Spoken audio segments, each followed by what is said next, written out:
Hi, I'm Gary with Gary's Wine Marketplace, here with my friend Christopher Silva from St. Francis Winery in Sonoma. Where you have visited a number of times. We were just there in March visiting with a group, and I was so impressed with the wines. I invited Chris back to Wayne, to Gary's Wine Marketplace. Check out the store and Beautiful taste through store. the wines. Beautiful store. So why don't you tell me a little bit about St. Francis while I start tasting the 2007 Sonoma Chardonnay. 2007 Sonoma County Chardonnay, if I could have a splash with you, Gary. As you know, we're celebrating our 30th anniversary year at St. Francis, 1979 to 2009. The vineyard was planted in 1971, and we grew grapes. We were a grape grower in Sonoma, and then we went on to build a winery in 1979. This is our Sonoma County Chardonnay. This tells a story about what we're doing in terms of winemaking as much as any. All hand-picked, all Sonoma County fruit. The Chardonnay we're picking almost entirely at night. When we pick at night, we're finding we're holding on to those wonderful bracing acid levels, aromas, flavors. You notice it has a grip, but it also has a creaminess to it. I get good fruit in the nose, I get good fruit in the mouth, I get some peach perry to it, and then I got very good acidity. And I got to tell you, the flavors last a long time, but it's not oaky, and it's not overpowering. Good, crisp, clean Chardonnay. Wonderful to start the evening with. Goes very well with obviously with seafood, but with a lot of different dishes. Now, 2005? 2005 Sonoma County Cabernet Sauvignon. The king of red wines, according to many. It goes so well with beef. Cabernet goes so well with so many different foods. Now, our Cabernet at St. Francis is on where the Chardonnay we pick almost entirely at night. The Cab we pick almost entirely from mountains. We find that, you know, the old stereotype, Napa for Cab, Sonoma for Merlot, an exception to the rule is if you have mountain Cabernet Sauvignon in Sonoma County. Higher elevation, western-facing slopes, the sun hits right down on these grapes, forces the grapes to ripen more quickly. They ripen smaller. Smaller grapes are going to mean bigger wine. So you're going to taste that structure from the tannins, from more skin, less juice per grape, but we blend it with some fruit from below the fog line, slow ripening, rounder, more luscious. So you get those nice luscious, it almost has a juiciness to it, as well as that nice structure. 05 was a terrific vintage. We struggled with 03. We had some green flavors, uneven ripening. Then came 04, which I was thrilled with. Our winemaker thinks that 05 was better because the ripeness tended to be more even, more uniform, and we had what turned out to be a better growing season even than 04.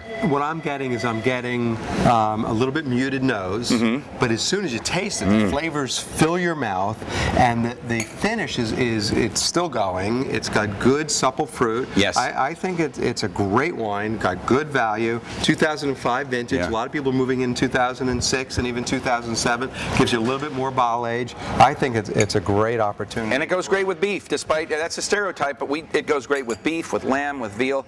Merlot, our signature wine. Our winemaker, who Gary has met at the winery, Tom Mackey, has been called. Wait. Merlot after Cabernet? Why are we doing Merlot next? We are probably one of the few houses that does this. We built our reputation on Merlot. We never thought Merlot should be a Cabernet light. Our Merlot is a full-bodied interpretation of this wonderful varietal, and we never saw Merlot as a blending grape for Cab. We saw Merlot as a wonderful standalone and when varietal. you smell this Merlot, it is the exact opposite. When I said bigger nose in the Cab. The Cab is muted in the nose. The Merlot, the berry flavors comes.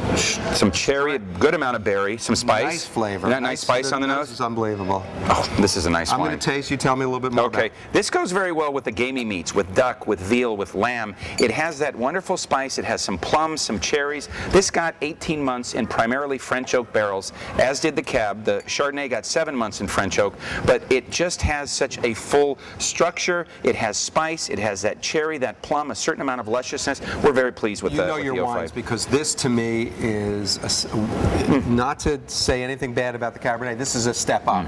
The fruit is riper. It's got a sweetness in my mouth and a richness. Yeah. And the structure you've talked about before. Flavors. Yeah. I mean, that is, if somebody tasted that not knowing it was a Merlot, I think they would say it was a Cabernet that is ready to drink right. So you agree that we taste it after the Cab? No question about it. Okay, good. Now, Old Vine Zinfandel. How old are your vines? Some of our vines are over 100 years old. This is my favorite wine. Nothing says history and Sonoma like Old Vine Zinfandel. Some of the vines we use were planted as far back as 1880, 129-year-old vines, all dry farmed. We don't use any water, not a drop of water, no sprinkler system, no drip system, no irrigation, because the roots have grown so deep over time. Average grapevine lives 25, 28 years. In the case of these old vines, some of them, once they hit 40 years old, the roots have grown 20 feet in the soil. By not watering them, you force them to reach down to the water table.